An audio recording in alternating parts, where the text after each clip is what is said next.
Hey YouTube, this is Sonic19 coming with you with a premium deck profile this time. This is Mythic Beast Fenrir. Alright, so let's jump right into it. So we run 4 copies of the wolf itself, Mythic Beast Fenrir. So this is back in G era. So you have what's known as a Generation Break. Generation Break 2. When this unit attacks, Soul Blast 3 cards, it gains 1 critical, and your opponent cannot guard with grade 1s or higher from the hand. A very good kill turn. I've killed a lot of people with this skill. It's Stride Bearer skill. This is when you stride. Remember, this is G era. So when you stride, you soul charge 3 cards, and then you give the stride unit the inherited red text that you see. When you soul blast, counterblast 1, superior call one of those units that you soul blast to a rear guard circle. So a very good all-around utility card and a very good boss card. Next, we play 4 copies of Angelic Wiseman. Grade 3, not the grade 2 reprint that we got for the VR. This is how he used to look. So a very simple skill on Vanguard or Rearguard. Soul Blast 3, when this unit attacks, he gains 4k. Seems very weak, but you'll see why when we get further into the deck profile why we run this card. Rounding out the grade 3s, we run 3 copies of Eternal Goddess Iwanahime. I can't pronounce these names, they're way too hard. Axe skill, Vanguard, Rearguard, Soul Blast 3 cards and draw 1 card. Put a card from your hand into the soul and increase this unit's power ×2 for the shield value of the card that you put from your hand. Very good beast kit, and a very good way to get cards that are in your hand that you want into the soul. That's it for the grade 3s. We're gonna go right into the grade 2s. As a tech option, I run 4 copies of one of the promo cards that we got. Colored Brush Sorcerer K's Annie, if I'm not pronouncing that right. Very good tech card. Because this deck it only seems like only the strides are able to soul blast, but so we need some in-deck soul blasting. And his skill can be used infinitely as long as you can pay the cost, which is simple Soul Blast 2. Then he gains 10k. This kicks off a lot of my combos because I have a hard time soul blasting with it if I don't have a good stride, if I can't go into stride, if I need a soul blast after the stride's already used its skill. So this allows me to soul blast anytime and whenever I want, and he gains a massive benefit from it. He can go from anywhere from being a 10k to all the way to a 60k unit just by himself. Next, I play 4 cards from the trial deck, from the Genesis trial deck. I play Prometheus of Dancing Light. Excuse me. You should know this card does Vanguard, Rearguard. When placed, look at the top 2 cards of your deck. Choose one to go into your soul. Choose one to stay on top of your deck. Then if your opponent's Vanguard is grade 3, one of your Vanguards in this unit gains plus 5k for every time that it attacks until the end of turn. Very straightforward, very good. Then as another tech option, I play 3 cards back from the G era. This is Kocha no Hana. She has the Revelation ability. That's what's known as a keyword. A lot of the clans had keywords back then. So her Revelation is when she's placed on a significant circle. This time it's the rearguard circle.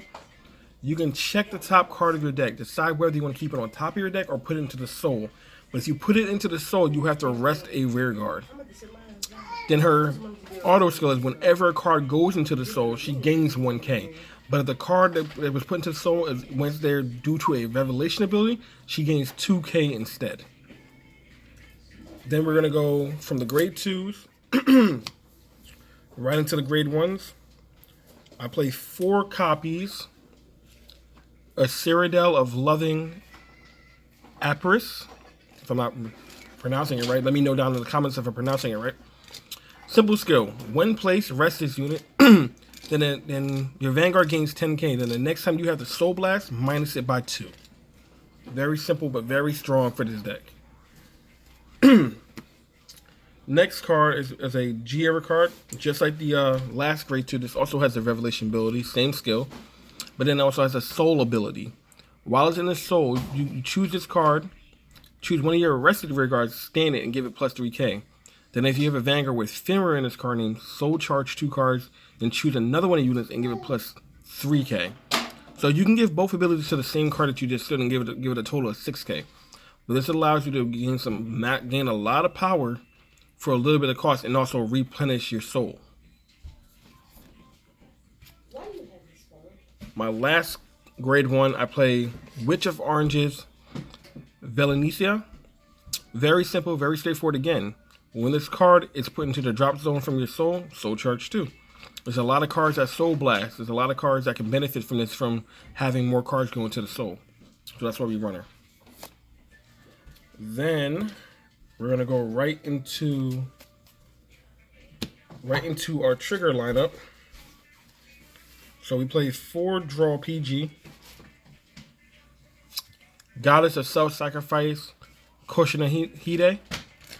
Draw PG, you should know what they do by now. Then I play 4 copies of the G-Era stand trigger. Revelation ability, we all know what it does. Then it's GB1 skill. Put this unit to the bottom of the deck when this unit is put into the drop zone from the soul. You may pay the cost. If you do, choose one of your rear guards and stand it. So this allows you to get your multi-attacks in this deck. And with Wiseman having that Soul Blast 3, you can constantly keep standing and re-swinging with him because he pays his own cost. Then I play 4 V heals. And then I want to play... Then I'll play 4 Dreaming Dragon. I only have 2 right now, so I want to get another 2. But this card is the OG and the key to this deck. Insane. Generate 1 at the end of your turn. If your drop zone has 10 or more cards in it, return all cards from your drop zone back to your deck, reshuffle, and draw 1. Because of this card, you will never deck out. It is impossible for you to deck out in this deck. You will never deck out, no matter what. That's it for the main deck. We're going to go straight into the G-Zone next. So we're going to go to G-Guardians down to the Strides. So I'll play 1 Dark Element Dismal. When you G-Guard, you pick one of your rear guards, and that unit can no longer be targeted nor attacked for the rest of the turn. Very straightforward. Then we play 1 copy of Goddess of 7 Colors Iris. So when this card is put into play, you take 3 cards from your drop zone, put them into your soul, and she gains 5k to her shield.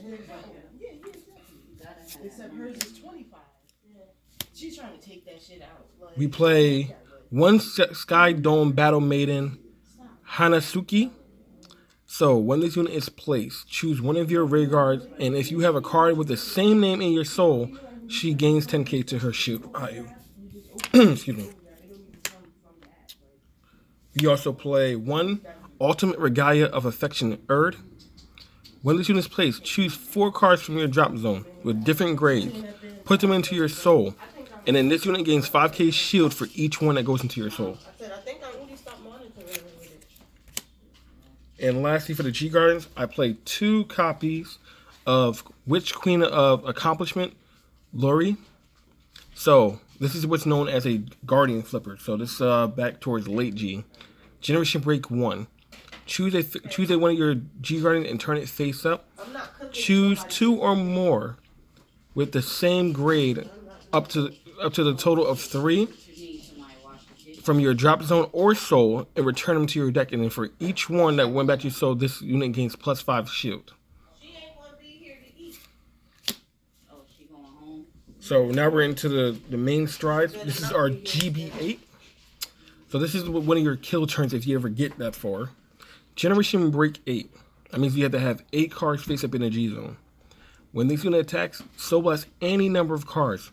All your rear guards gain +2k until end of turn for each card Soul Blast. And if you Soul Blast a minimum of 3, she gains 10k +1 critical to the end of turn. So a very good beat down card towards the end of the game. Next, I play 2 Mythic Beast Destroyer Vanguard. This is a mid-range attack if you have nothing else that you can go for. To Generation Break 2, when this card swings, flip over a copy of this unit from your G-Zone, Soul Blast 6 cards. But you have to let your opponent decide whether or not he's going to guard or not first. Then after that guard step, check the top 4 cards of your deck and decide where they go, to the top or bottom. You can choose 2 to the top, 2 to the bottom, 1 to the top, 3 to the bottom, any of that combination. Or you can shove all 4 to the bottom, or keep all 4 to the top. It's all up to you. This allows you to stack your deck and hit massive triggers off of this attack. So this is a good way that you can actually win the game sometimes off of this card. Then I played 2 Mythic Hellsky Beast Fenrir. I usually just use this as a flip fodder. This used to be for what the Wiseman loop was made for. But now since we have the new one from the premium collection, I just use him as a flip fodder. So I'm really not going to go too much into his skill. Just knowing that he's a flip fodder. He's a Fenrir stride, so he just belongs to the deck. I'm also playing 2 copies of Complete Beauty Amaruta Aphros. She's what helps the Wiseman loop now get a lot better. So counterblast 1, turn a card face up in your G zone. Until the end of turn, one of your rear guards gain plus 10k and 1 critical. In addition to that, if your soul has 4 or less cards, draw 2 cards and then soul charge 5 to help that out. Then, when the unit that you chose with this ability attacks, you can soul blast 15 and stand that unit, and your opponent cannot guard that unit for the rest of the turn with sentinels from the hand. A very good pressure card and a very good tool card to help your rear guards gain a lot better. You really want to use that card's ability on Wiseman because he pays for his own cost. And if he soul blasts a Tor, he can restand himself up multiple times. So you're swinging with that plus 10k and crit over and over and over and over again. And eventually your opponent's going to run out of cards to guard with. So it's nothing that they can really do. As long as you have enough soul to pay the cost, you can keep it going forever. And then our last stride we play 2 Beast Slayer of Military Deity Tier. This card is your setup card. Sorry for the noise back there, but this card is your setup card. So Soul Blast 3, check the top card of your deck, decide whether to go as top or bottom. Then in addition to that, whenever your dry check reveals a normal unit, you get to soul charge 3 cards. This allows you to do all your early soul charging, plus using Fenrir's stride skill to get another 3 cards first of all. So you can soul charge a total up to 9 cards. Up to 9 to 12 cards just off of these 2 skills alone. This will set your soul up for later on to where you go into your Amaruta or whatever. That's my Fenrir deck. Sorry for the noise back there, but that's my Fenrir deck, so I hope you guys like it. If you have any questions or any recommendation, please leave it down there in the comments below. Please like and subscribe. Let me know what else you guys want to see. Alright, like always, see you next time.